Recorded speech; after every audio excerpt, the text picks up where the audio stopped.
In this video, we'll see the gradients.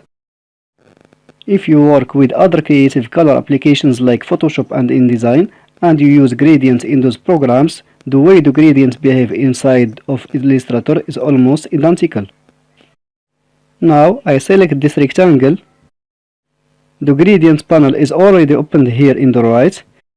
If it isn't with you, you can come over to the menu above and select gradient.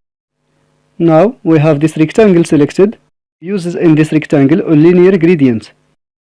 It's a black to white linear gradient. If you want to control the appearance of the gradient, you have several options within the gradient panel. Focus on this area down here. This gradient is set up with two color stops, a black color stop and a white color stop. You can add as many color stops as necessary to create the gradient that you are looking for. As you see here on the black color stop, the opacity is set to 100% and the location is also set to 100%. You can change the location of these color stops, and if you do, you will change all of the appearance of the gradient. For example, if I click and drag the black color stop to the right, you see the location value changes and we introduce more black on the left side of that color stop. You can also type a certain number here. If you want to get to 50%, you can type in 50. And you are free to choose how to do it. And of course, you can also change the opacity. The gradient slider has also something called midpoint indicator. Now, this indicator is showing you that the colors meet at 50% of the value. So, right now, you have 50% black and 50% white. You can move the midpoint indicator, click and drag, and as you see, the location is being updated. And if you want, you can also change the rotation of the gradient. It goes right now from the left to the right. If you want it to go from bottom to top, type in 90 degrees. As you see, it goes from bottom to top. Now set this back to 0 degrees. And you can also flip this gradient.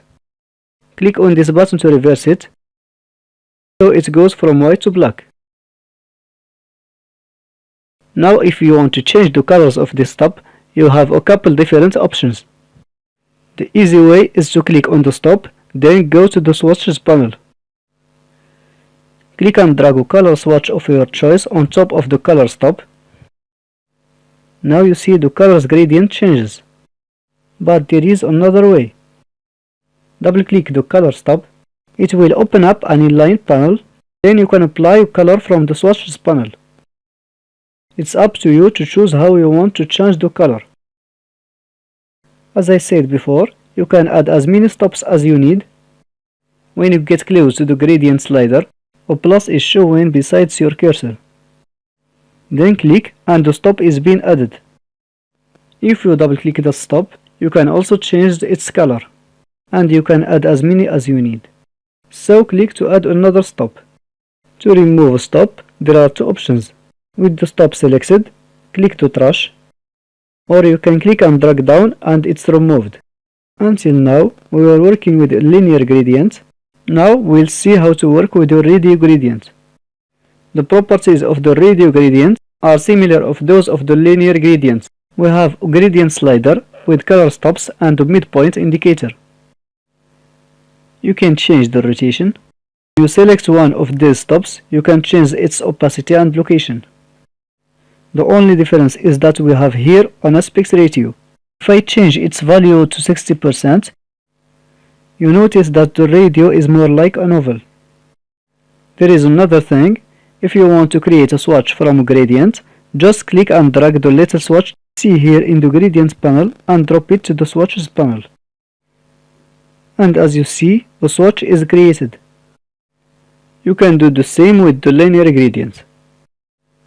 Switch this over to a linear gradient. Then click and drag this into the swatches panel. If you want to create gradients inside of Illustrator, all you have to do is mix colors in a work with the gradients panel.